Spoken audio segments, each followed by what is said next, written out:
আজকের পর্বে দেখা গিয়েছে বিন্দার ছন্দ বন্ধুত্ব। বিন্দা আজ ভালো বন্ধুর মুখোশ পরে রাঙ্গার কাছাকাছি আসে। সে চায় তার রাস্তা অর্জন করে মনুষ্যত্ব ভেঙে দিতে।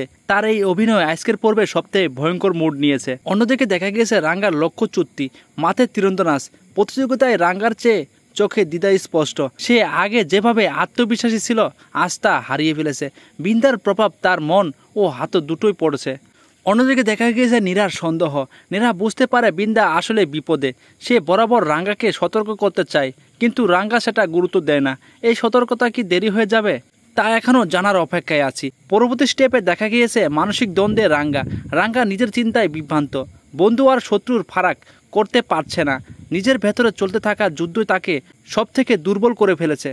তবে যদি আমরা আজকের পর্বে সারাংশ জানতে চাই, তাহলে আজকের পর্বটি ছিল এক মানসিক খেলাধুলা, যেখানে তীর ছিল ছন্দ বন্ধুত্বের আর লক্ষ্য ছিল আত্মবিশ্বাস। রাঙ্গা মানসিকভাবে ক্লান্ত, বিন্দা ধীরে ধীরে এগোচ্ছে তার প্লেনে, আর নীরা দাঁড়িয়ে আছে মাঝখানে এক সৎ প্রহরীর হয়ে। হ্যাঁ বন্ধুরা, এই ছিল আজকের আপডেট। তো পরবর্তী আপডেট সবার আগে জানতে হলে আমাদের চ্যানেলটি এখনই সাবস্ক্রাইব করে একটি লাইক করে পাশে থাকুন।